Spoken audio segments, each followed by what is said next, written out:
ಓಂ ಶಾಂತಿ. ಇಂದಿನ ಪರಮಾತ್ಮನ ಮಹಾವಾಕ್ಯ ಮುರುಳಿ ದಿನಾಂಕ 30/5/2025. ಬಾಪ್ತಾದ ಮಧುಬನ. ಮಧುರ ಮಕ್ಕಳೇ, ನೀವೀಗ ಶಾಂತಿಧಾಮ ಮತ್ತು ಸುಖಧಾಮಕ್ಕೆ ಹೋಗುವುದಕ್ಕೋಸ್ಕರ ಈಶ್ವರಿಯ ಧಾಮದಲ್ಲಿ ಕುಳಿತಿದ್ದೀರಾ. ಇದು ಸತ್ಯ ತಂದೆಯ ಸಂಘ ಆಗಿದೆ. ಈ ಸತ್ಯ ಸಂಘದಲ್ಲಿ ನೀವು ಪುರುಷೋತ್ತಮರಾಗುತ್ತಿದ್ದೀರಾ. ಇಂದಿನ ಪ್ರಶ್ನೆ ಆಗಿದೆ, ಮಕ್ಕಳಾದ ನೀವು ಪರಮಾತ್ಮ ತಂದೆಗಿಂತ ಶ್ರೇಷ್ಠ ಆಗಿದ್ದೀರಾ? ನೀವು ಪರಮಾತ್ಮ ತಂದೆಗಿಂತ ಕಡಿಮೆ ಶ್ರೇಷ್ಠರಲ್ಲ, ಹೇಗೆ? ಉತ್ತರ: ಪರಮಾತ್ಮ ತಂದೆ ತಿಳಿಸುತ್ತಾರೆ, ಮಕ್ಕಳೇ, ನಾನು ವಿಶ್ವಕ್ಕೆ ಮಾಲೀಕ ಆಗುವುದಿಲ್ಲ. ನಿಮ್ಮನ್ನು ನಾನು ವಿಶ್ವಕ್ಕೆ ಮಾಲೀಕರನ್ನಾಗಿ ಮಾಡುತ್ತೇನೆ ಮತ್ತು ನಿಮ್ಮನ್ನು ಬ್ರಹ್ಮಾಂಡಕ್ಕೆ ಮಾಲೀಕರನ್ನಾಗಿ ಮಾಡುತ್ತೇನೆ. ಸರ್ವಶ್ರೇಷ್ಠ ಪರಮಾತ್ಮ ತಂದೆಯಾದ ನಾನು ಮಕ್ಕಳಾದ ನಿಮಗೆ ನಮಸ್ಕಾರವನ್ನು ಮಾಡುತ್ತೇನೆ. ಆದ್ದರಿಂದ ನೀವು ತಂದೆಯಾದ ನನಗಿಂತ ಶ್ರೇಷ್ಠರಾಗಿದ್ದೀರಾ. ಮಾಲೀಕರಾದ ನಿಮಗೆ ನಾನು ನಮಸ್ತೆಯನ್ನು ಹೇಳುತ್ತೇನೆ. ನಂತರ ಪುನಃ ಮಕ್ಕಳಾದ ನೀವು ನಿಮ್ಮನ್ನು ಇಷ್ಟೊಂದು ಶ್ರೇಷ್ಠರನ್ನಾಗಿ ಮಾಡುತ್ತಿರುವ ಪರಮಾತ್ಮ ತಂದೆಗೆ ನಮಸ್ಕಾರವನ್ನು ಮಾಡುತ್ತೀರಾ, ಅಂದರೆ ನಮಸ್ತೆಯನ್ನು ಹೇಳುತ್ತೀರಾ. ಓಂ ಶಾಂತಿ. ಮಧುರಾತಿ ಮಧುರ ಆತ್ಮಿಕ ಮಕ್ಕಳಿಗೆ ನಮಸ್ತೆ. ಮಕ್ಕಳು ಪ್ರತಿಕ್ರಿಯೆಯನ್ನು ನೀಡುವುದಿಲ್ಲ. ಪರಮಾತ್ಮ ತಂದೆ ನಮಸ್ತೆ ಎಂದು ಹೇಳುತ್ತಿದ್ದಾರೆ, ಏಕೆಂದರೆ ಮಕ್ಕಳಿಗೆ ಗೊತ್ತಿದೆ ಪರಮಾತ್ಮ ತಂದೆ ನಮ್ಮನ್ನು ಬ್ರಹ್ಮಾಂಡಕ್ಕೆ ಮಾಲೀಕರನ್ನಾಗಿ ಮಾಡುತ್ತಾರೆ ಮತ್ತು ಇಡೀ ವಿಶ್ವಕ್ಕೆ ಮಾಲೀಕರನ್ನಾಗಿ ಮಾಡುತ್ತಾರೆ. ಪರಮಾತ್ಮ ತಂದೆ ಕೇವಲ ಬ್ರಹ್ಮಾಂಡಕ್ಕೆ ಮಾಲೀಕ ಆಗಿದ್ದಾರೆ. ಪರಮಾತ್ಮ ತಂದೆ ವಿಶ್ವಕ್ಕೆ ಮಾಲೀಕ ಆಗುವುದಿಲ್ಲ. ಮಕ್ಕಳಾದ ನಿಮ್ಮನ್ನು ಪರಮಾತ್ಮ ತಂದೆ ಬ್ರಹ್ಮಾಂಡಕ್ಕೂ ಮಾಲೀಕರನ್ನಾಗಿ ಮಾಡುತ್ತಾರೆ ಮತ್ತು ವಿಶ್ವಕ್ಕೂ ಮಾಲೀಕರನ್ನಾಗಿ ಮಾಡುತ್ತಾರೆ. ಅಂದ ಮೇಲೆ ನೀವು 2 ಲೋಕಕ್ಕೆ ಮಾಲೀಕರಾಗುತ್ತೀರಾ. ಈಗ ನೀವೇ ತಿಳಿಸಿ, ದೊಡ್ಡವರು ಯಾರಾಗಿದ್ದಾರೆ? ಪರಮಾತ್ಮ ತಂದೆ ನಿಮ್ಮನ್ನು 2 ಲೋಕಕ್ಕೆ ಮಾಲೀಕರನ್ನಾಗಿ ಮಾಡುತ್ತಾರೆ. ಅಂದ ಮೇಲೆ ದೊಡ್ಡವರು ಯಾರಾಗಿದ್ದಾರೆ ಎಂದು ನೀವೇ ಹೇಳಿ. ಮಕ್ಕಳೇ ದೊಡ್ಡವರಾಗಿದ್ದಾರೆ ತಾನೆ. ಆದ್ದರಿಂದ ಮಕ್ಕಳಿಗೆ ಪುನಃ ಪರಮಾತ್ಮ ತಂದೆ ನಮಸ್ತೆಯನ್ನು ಮಾಡುತ್ತಾರೆ. ಪುನಃ ಮಕ್ಕಳಾದ ನೀವು ಪರಮಾತ್ಮ ತಂದೆಗೆ ಹೇಳುತ್ತೀರಾ, ಪರಮಾತ್ಮ ತಂದೆ, ನೀವು ನಮ್ಮನ್ನು ಬ್ರಹ್ಮಾಂಡಕ್ಕೆ ಮಾಲೀಕರನ್ನಾಗಿ ಮಾಡುತ್ತೀರಾ ಮತ್ತು ಇಡೀ ವಿಶ್ವಕ್ಕೆ ಮಾಲೀಕರನ್ನಾಗಿ ಮಾಡುತ್ತೀರಾ. ಆದ್ದರಿಂದ ನಿಮಗೆ ನಮಸ್ತೆ ಎಂದು ಮಕ್ಕಳಾದ ನೀವು ಪರಮಾತ್ಮ ತಂದೆಗೆ ನಮಸ್ಕಾರವನ್ನು ತಿಳಿಸುತ್ತೀರಾ. ಮುಸಲ್ಮಾನರು ಕೂಡ ಮಾಲೀಕಂ ಸಲಾಂ, ಸಲಾಂ ಅಲೇಕಂ ಎಂದು ಹೇಳುತ್ತಾರೆ. ಈಗ ಮಕ್ಕಳಿಗೆ ನಾವು ಮಾಲೀಕರಾಗುತ್ತೇವೆ ಅನ್ನುವ ಖುಷಿ ಇದೆ.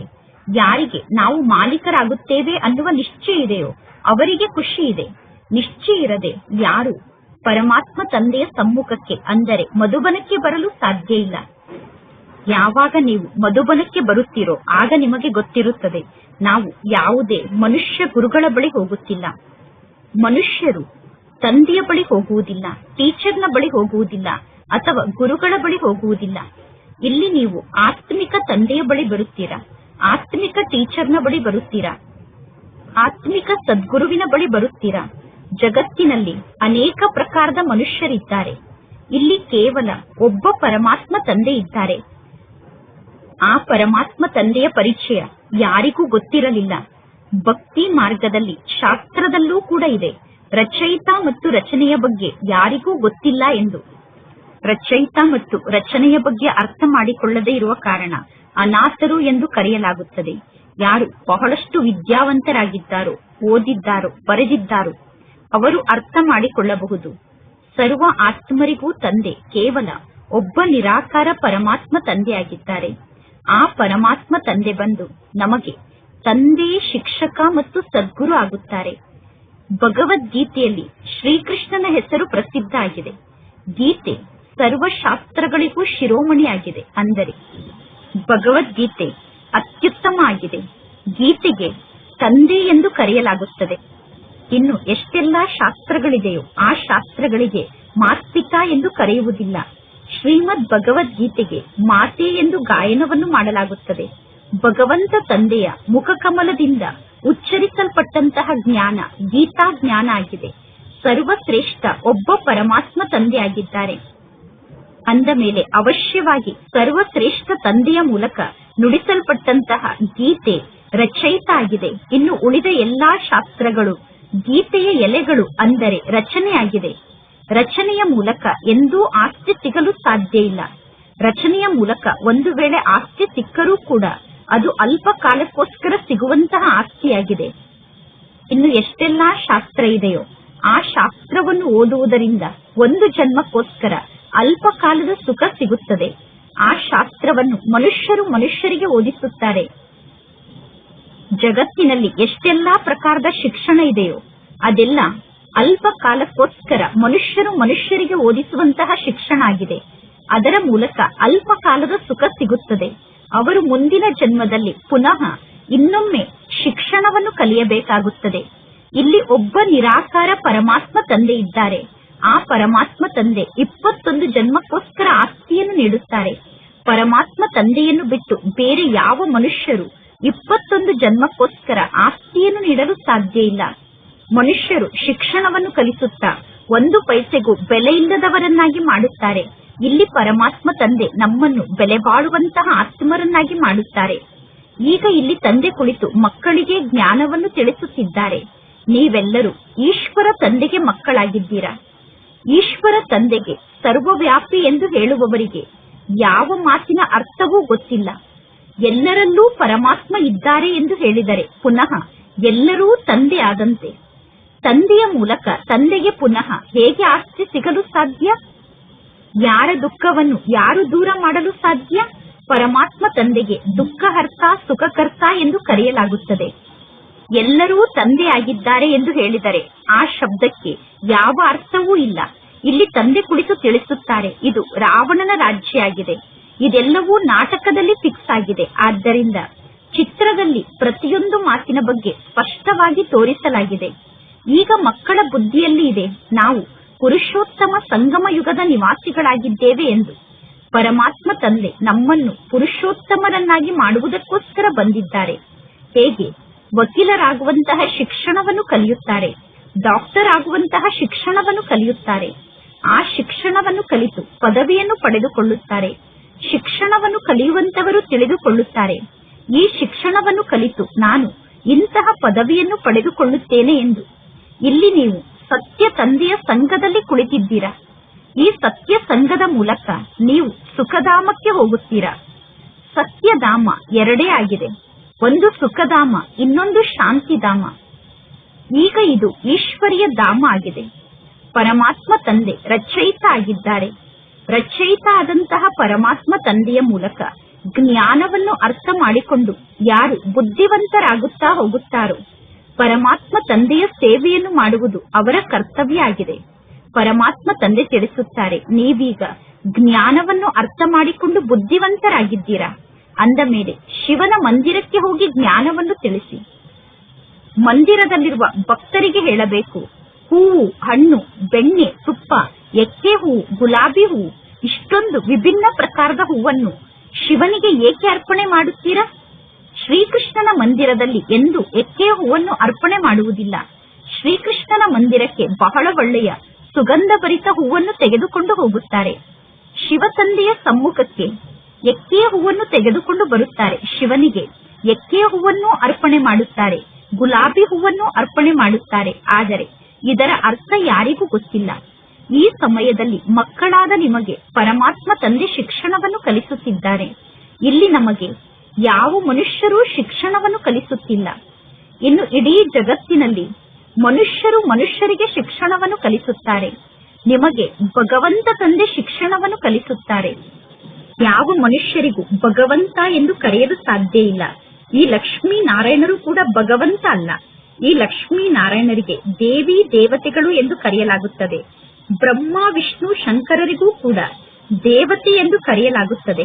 ಭಗವಂತ ತಂದೆ ಒಬ್ಬರೇ ಆಗಿದ್ದಾರೆ. ಆ ಪರಮಾತ್ಮ ತಂದೆ ಸರ್ವ ಆತ್ಮರಿಗೂ ತಂದೆ ಆಗಿದ್ದಾರೆ. ಎಲ್ಲರೂ ಹೇಳುತ್ತಾರೆ, ಹೇ ಪರಂಪಿತಾ ಪರಮಾತ್ಮ ಎಂದು. ಆ ಪರಮಾತ್ಮ ತಂದೆಯ ಸತ್ಯ ಹೆಸರು ಶಿವ ಆಗಿದೆ. ಪರಮಾತ್ಮ ತಂದೆ ಶಿವ ಆಗಿದ್ದಾರೆ. ಶಿವನಿಗೆ ಮಕ್ಕಳಾದ ನೀವು ಸಾಲಿಗ್ರಾಮ ಆಗಿದ್ದೀರಾ. ಪಂಡಿತರು ಯಾವಾಗ ರುದ್ರ ಯಜ್ಞವನ್ನು ರಚನೆ ಮಾಡುತ್ತಾರೋ ಆಗ ಬಹಳ ದೊಡ್ಡ ಲಿಂಗವನ್ನು ನಿರ್ಮಾಣ ಮಾಡುತ್ತಾರೆ ಮತ್ತು ಸಣ್ಣ ಸಣ್ಣ ಸಾಲಿಗ್ರಾಮಗಳನ್ನು ನಿರ್ಮಾಣ ಮಾಡುತ್ತಾರೆ. ಸಾಲಿಗ್ರಾಮ ಎಂದು ಆತ್ಮಕ್ಕೆ ಕರೆಯಲಾಗುತ್ತದೆ. ಶಿವ ಶಿವ ಎಂದು ಪರಮಾತ್ಮ ತಂದೆಗೆ ಕರೆಯಲಾಗುತ್ತದೆ. ಆ ಪರಮಾತ್ಮ ತಂದೆ ಸರ್ವರಿಗೂ ತಂದೆಯಾಗಿದ್ದಾರೆ. ನಾವೆಲ್ಲರೂ ಸೋದರರಾಗಿದ್ದೇವೆ. ಆದ್ದರಿಂದ ಭ್ರಾತೃತ್ವ ಎಂದು ಕರೆಯಲಾಗುತ್ತದೆ. ಪರಮಾತ್ಮ ತಂದೆಗೆ ಮಕ್ಕಳಾದ ನಾವೆಲ್ಲರೂ ಪರಸ್ಪರ ಸೋದರರಾಗಿದ್ದೇವೆ. ಪುನಃ ನಾವು ಹೇಗೆ ಸೋದರಿಯರಾದೆವು?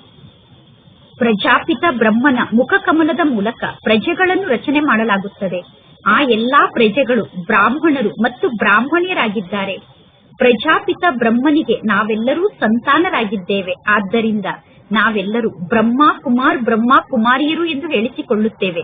ಒಳ್ಳೆಯದು. ಬ್ರಹ್ಮನಿಗೆ ಯಾರು ಜನ್ಮವನ್ನು ನೀಡಿದರು? ಶಿವ ತಂದೆ ಬ್ರಹ್ಮನಿಗೆ ಜನ್ಮವನ್ನು ನೀಡಿದ್ದಾರೆ. ಭಗವಂತ ತಂದೆ ಬ್ರಹ್ಮನಿಗೆ ಜನ್ಮವನ್ನು ನೀಡಿದ್ದಾರೆ. ಬ್ರಹ್ಮ, ವಿಷ್ಣು, ಶಂಕರ ಎಲ್ಲರೂ ರಚನೆಯಾಗಿದ್ದಾರೆ. ಸೂಕ್ಷ್ಮ ವತನವನ್ನು ಕೂಡ ರಚಿಸಲಾಗಿದೆ. ಬ್ರಹ್ಮನ ಮುಖಕಮಲದ ಮೂಲಕ ಮಕ್ಕಳಾದ ನೀವು ಜನ್ಮವನ್ನು ಪಡೆದುಕೊಂಡಿದ್ದೀರಾ. ನೀವು ಬ್ರಾಹ್ಮಣಿಯರು ಎಂದು ಹೇಳಿಸಿಕೊಳ್ಳುತ್ತೀರಾ.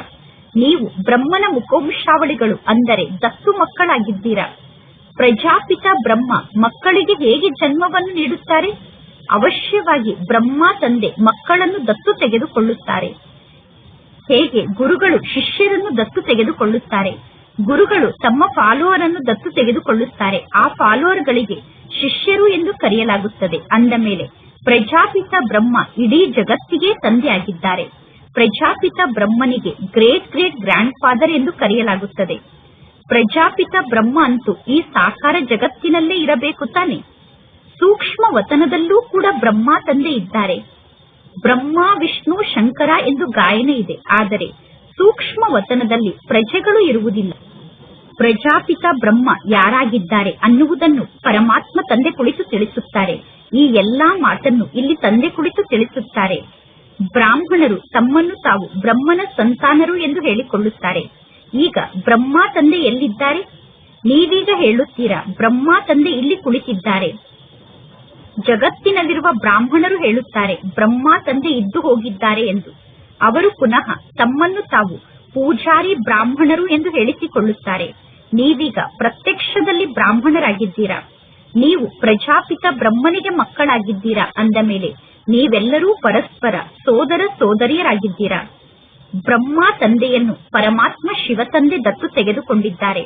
ಪರಮಾತ್ಮ ಶಿವ ತಂದೆ ತಿಳಿಸುತ್ತಾರೆ, ನಾನು ಈ ವೃದ್ಧ ತನುವಿನಲ್ಲಿ ಪ್ರವೇಶವನ್ನು ಮಾಡಿ ನಿಮಗೆ ರಾಜಯೋಗವನ್ನು ಕಲಿಸುತ್ತೇನೆ.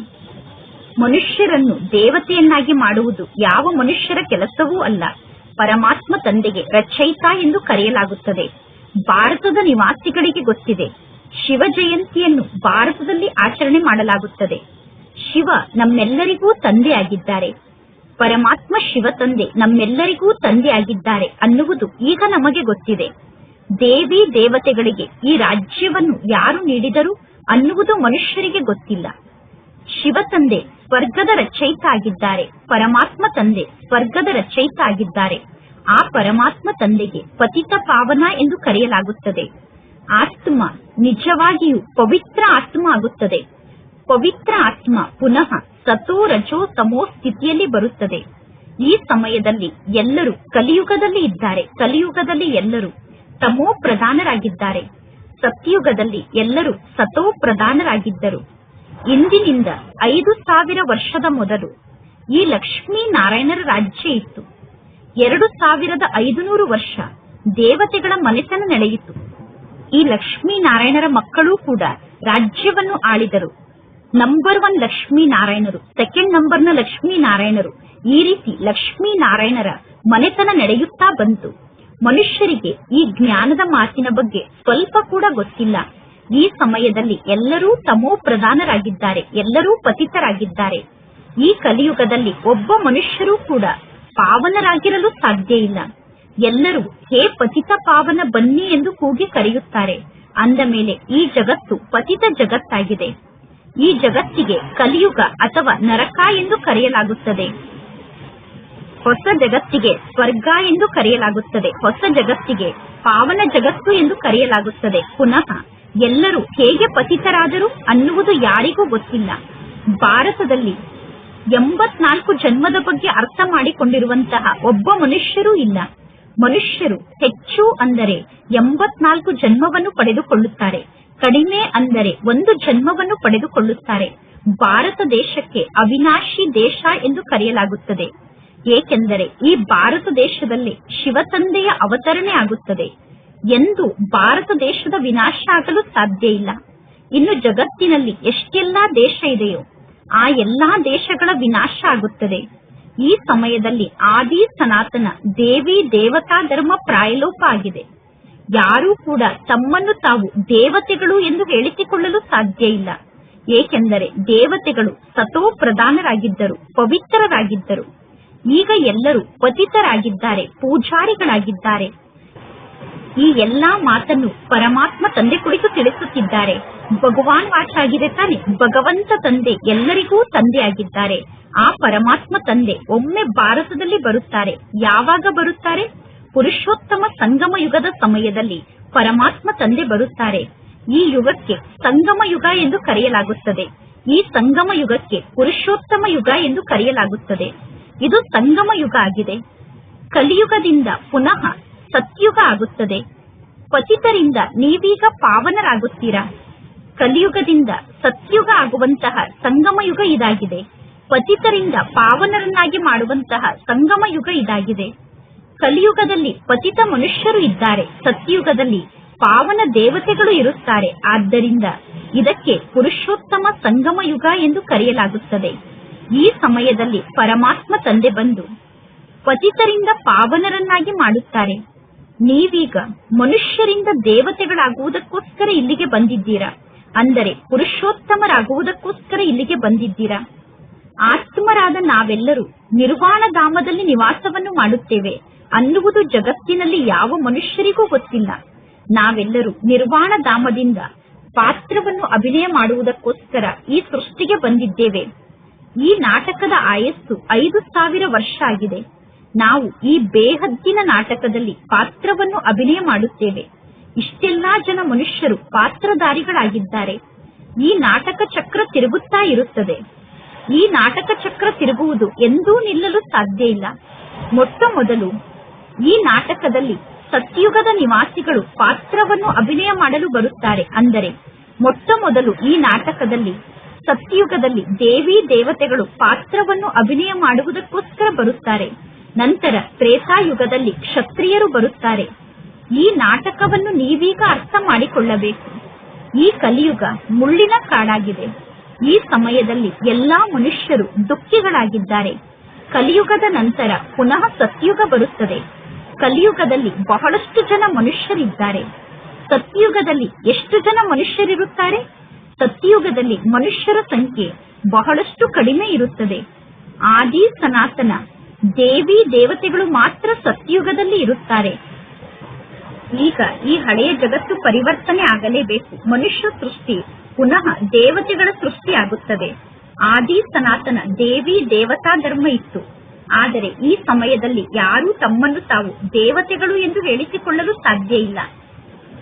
ದೇವತಾ ಧರ್ಮದ ಆತ್ಮರು ತಮ್ಮ ಧರ್ಮವನ್ನು ಮರೆತು ಬಿಟ್ಟಿದ್ದಾರೆ. ಕೇವಲ ಭಾರತದ ನಿವಾಸಿಗಳು ಮಾತ್ರ ತಮ್ಮ ಧರ್ಮವನ್ನು ಮರೆತಿದ್ದಾರೆ. ಹಿಂದೂಸ್ತಾನದಲ್ಲಿ ಇರುವ ಕಾರಣ ಹಿಂದೂ ಧರ್ಮ ಎಂದು ಹೇಳಿಕೊಳ್ಳುತ್ತಾರೆ.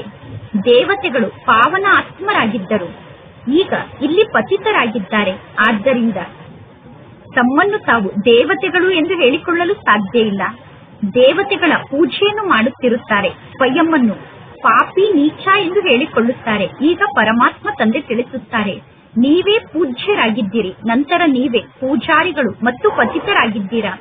ನಾವೇ ಅವರು, ಅವರೇ ನಾವು ಅನ್ನುವ ಶಬ್ದದ ಅರ್ಥವನ್ನು ತಿಳಿಸಲಾಗಿದೆ. ಅಂದರೆ ನಾವೇ ಪೂಜ್ಯರಾಗಿದ್ದೆವು, ನಂತರ ಪುನಃ ನಾವೇ ಪೂಜಾರಿಗಳಾಗುತ್ತೇವೆ ಅನ್ನುವುದನ್ನು ತಂದೆ ತಿಳಿಸಿದ್ದಾರೆ.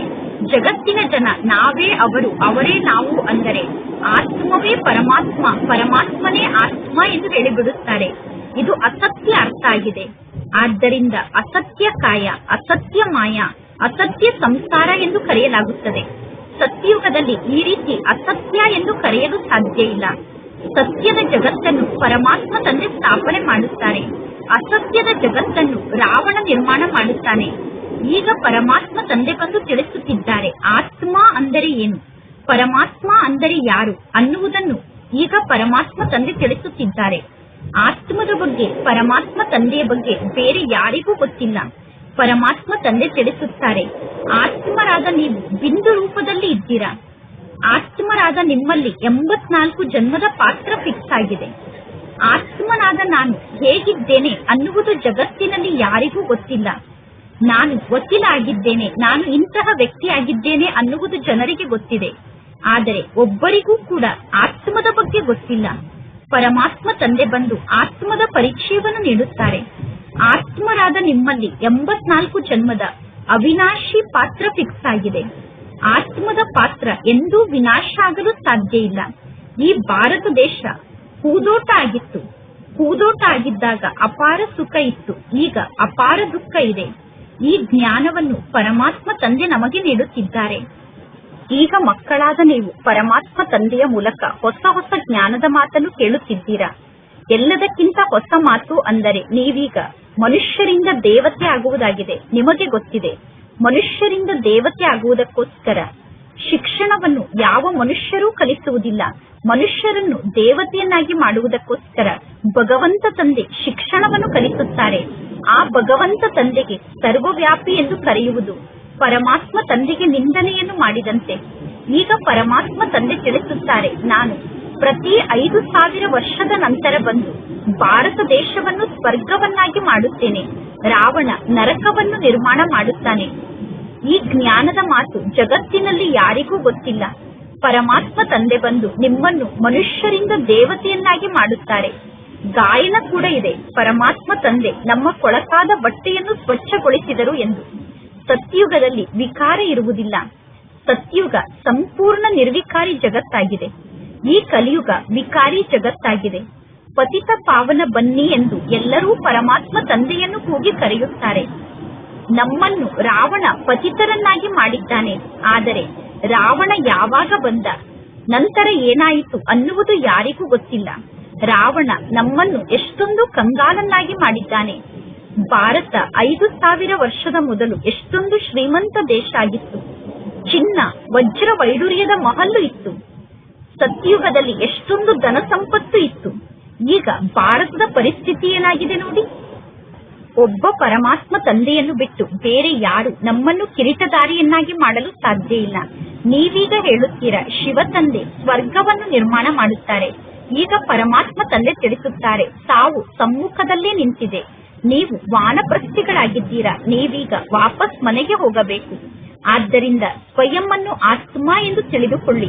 ತಂದೆಯಾದ ನನ್ನೊಬ್ಬನನ್ನೇ ನೀವು ನೆನಪು ಮಾಡಿ, ಆಗ ನಿಮ್ಮ ಪಾಪ ಭಸ್ಮ ಆಗುತ್ತದೆ ಎಂದು ಪರಮಾತ್ಮ ತಂದೆ ತಿಳಿಸುತ್ತಾರೆ.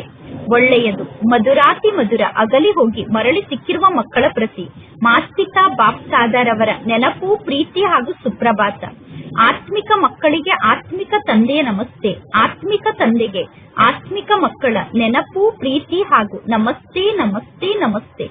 ಧಾರಣೆಗೋಸ್ಕರ ಮುಖ್ಯ ಸಾರ. ಫಸ್ಟ್ ಪಾಯಿಂಟ್, ನಾವು ಬ್ರಹ್ಮ ಮುಖವಂಶಾವಳಿ ಬ್ರಾಹ್ಮಣರಾಗಿದ್ದೇವೆ. ಸ್ವಯಂ ಭಗವಂತ ತಂದೆ ಮನುಷ್ಯರಿಂದ ದೇವತೆಯನ್ನಾಗಿ ಮಾಡುವುದಕ್ಕೋಸ್ಕರ ನಮಗೆ ಈ ಜ್ಞಾನದ ಶಿಕ್ಷಣವನ್ನು ಕಲಿಸುತ್ತಿದ್ದಾರೆ ಅನ್ನುವ ನಶೆ ಮತ್ತು ಖುಷಿಯಲ್ಲಿ ಇರಬೇಕು. ಪುರುಷೋತ್ತಮ ಸಂಗಮ ಯುಗದಲ್ಲಿ ಪುರುಷೋತ್ತಮರಾಗುವಂತಹ ಪುರುಷಾರ್ಥವನ್ನು ಮಾಡಬೇಕು. ಸೆಕೆಂಡ್ ಪಾಯಿಂಟ್, ಈಗ ಇದು ನಮ್ಮ ವಾನಪ್ರಸ್ಥ ಸ್ಥಿತಿಯಾಗಿದೆ. ಸಾವು ಸಮ್ಮುಖದಲ್ಲೇ ನಿಂತಿದೆ. ನಾವೆಲ್ಲರೂ ವಾಪಸ್ ಮನೆಗೆ ಹೋಗಬೇಕು. ಆದ್ದರಿಂದ ಒಬ್ಬ ಪರಮಾತ್ಮ ತಂದೆಯ ನೆನಪಿನ ಮೂಲಕ ಎಲ್ಲಾ ಪಾಪವನ್ನು ಭಸ್ಮ ಮಾಡಿಕೊಳ್ಳಬೇಕು. ಇಂದಿನ ವರದಾನ ಆಗಿದೆ.